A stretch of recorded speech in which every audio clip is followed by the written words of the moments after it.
भैया दूज की कथा। भाई बहन के पवित्र स्नेह की यह कथा पुराणों में मिलती है। सूर्यदेव के एक पुत्र यम और पुत्री यमी, कहीं कहीं यमुना कहा है, आपस में बड़ा स्नेह करते थे। सूर्य के अन्य पुत्र और यम के अग्रज शनि से यमी का उतना स्नेह नहीं था जितना यम से था। यम का देवताओं और दानवों दोनों में आदर था। बड़े होने पर यम और यमी दोनों का सानिध्य कम हो गया।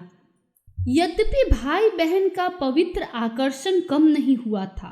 यम अपने कार्य में व्यस्त रहने लगे। अनायास यमी को अपने भाई की स्मृति आई। उन्होंने कार्तिक शुक्ला द्वितीय को अपने भाई के निमित्त ईश्वर से प्रार्थना करने की ठानी। द्वितीय को यमी ने व्रत किया। सूर्यदेव ने अपनी बेटी का यह संकल्प देखा तो बहुत प्रसन्न हुए। सूर्यदेव ने यम को सूचना दी कि यमी बिना किसी स्वार्थ के अपने भाई यम के लिए व्रत रख रही है। कारण स्पष्ट था, यमदेव का जीवन लेने वाला कार्य ऐसा था जिससे अनेक प्राणियों का हृदय दुखता था। इसके कारण बहन को डर था कि कहीं इसके कारण उसके भाई को कभी अनिष्ट न हो जाए। यम को जब सूर्यदेव से सूचना मिली तो वे अपार स्नेह में डूबे अपने बहन के घर पहुंचे। बहन का आभार माना। बहन ने अपने व्रत का पुण्य भाई के माथे पर टीका लगाकर सस्नेह समर्पित किया। भाई को सुस्वादु भोजन कराया। यम अत्यधिक प्रसन्न हुए। उन्होंने यमी बहन से कहा कि वह भी बहन को कुछ भेंट करना चाहते हैं। यमी ने कहा कि उन्हें तो श्री कृष्ण के सानिध्य से सब कुछ प्राप्त है। अगर यम कुछ देना ही चाहते हैं तो केवल लोक हित में एक वरदान दे। यम ने बहन का आग्रह मान लिया। यमी ने अपने भाई से वरदान मांगा कि संसार की जो बहन कार्तिक शुक्ला द्वितीय को व्रत साधना कर अपने भाई के लिए मंगल कामना करे, उसके भाई की अकाल मृत्यु न हो। यम ने आशीर्वाद दिया कि जो बहनें भाइयों के निमित्त श्रद्धा पूर्वक भातृ द्वितीया को व्रत रखेंगी, उनके भाइयों की को परिपूर्ण आयु प्राप्त होगी। लोकहित में किए अपने बेटे और बेटी के इन कार्यों से प्रसन्न हो सूर्यदेव ने भी तथास्तु कहा। और तब से पौराणिक मान्यता है कि भातृ द्वितीया का व्रत भाई बहन दोनों के लिए शुभ होता है। राजस्थान के आदिवासी क्षेत्र में प्रचलित एक लोक कथा के अनुसार भैया दूज का टीका कराने वाले पर सूर्यदेव की कृपा रहती है। लोक कथा इस प्रकार है। हरिया नाम का एक भील युवक था। वह अपने कबीले का मुख्य तीरंदाज भी था। कार्तिक के मेले में जब तीर कमान के करतब दिखाए जाते तो हरिया भील सदा आगे रहता। इस क्षेत्र के जागीरदार ने मेले में अपने साले को तीर कमान के मुकाबले में भाग लेने के लिए बुलाया। जागीरदार का साला भी बहुत अच्छा निशाना लगाता था। हरिया और जागीरदार के साले के बीच मुकाबला रखा गया। मेला कार्तिक शुक्ला दूज को लगता था और हरिया अपनी बहन से टीका लगवाकर तीर कमान के मुकाबले में शामिल होता। बहन का आशीर्वाद लेकर मुकाबले में आने पर हरिया की जीत होती। कई वर्ष तक ये चलता रहा। हर वर्ष हरिया की जीत होती। लगातार कई बरस मुकाबले में हार जाने के बाद जागीरदार के साले ने पता लगाया कि हरिया की जीत का कारण उसकी बहन सुलखनी का आशीर्वाद है।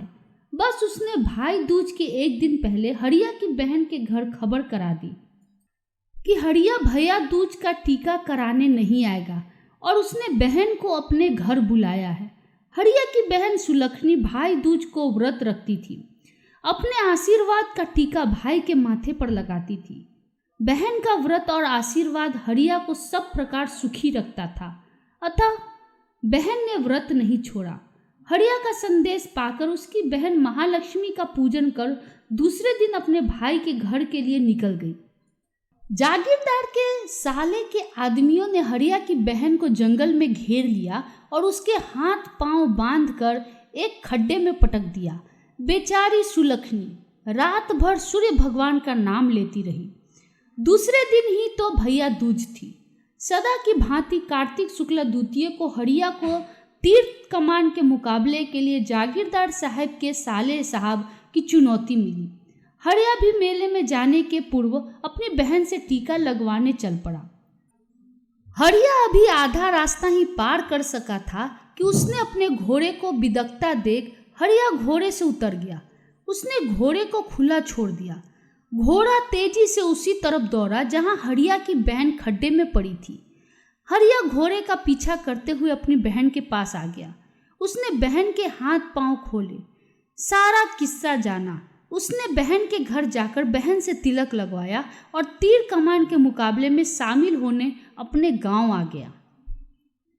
गांव पहुंचने पर उसको बताया गया कि जागीरदार साहब ने तीर कमान का मुकाबला बंद करा दिया है।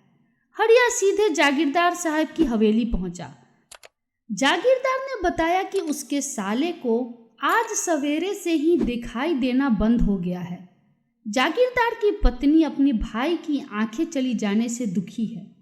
हरिया को समझ में आ गया कि सूर्यदेव की कृपा से ही कष्ट दूर हो सकेगा। उसने जागीरदार और उसकी पत्नी को सारी घटना बताई। जागीरदार और उसकी पत्नी ने क्षमा मांगी। जागीरदार की पत्नी ने कहा कि वह भी सुलखनी की तरह अपने भाई के लिए व्रत करेगी और सूरज भगवान की पूजा भी करेगी। सूर्य भगवान की कृपा से जागीरदार साहब के साले की आंखों की रोशनी फिर से आ गई और जागीरदार साहब की पत्नी भी कार्तिक शुक्ल द्वितीय को व्रत करने लगी और अपने भाई की सुख शांति के लिए माथे पर तिलक लगाने लगी। जैसे दिन जागीरदार के परिवार के फिरे, भगवान सबके फेरे। जय प्रभु। धन्यवाद।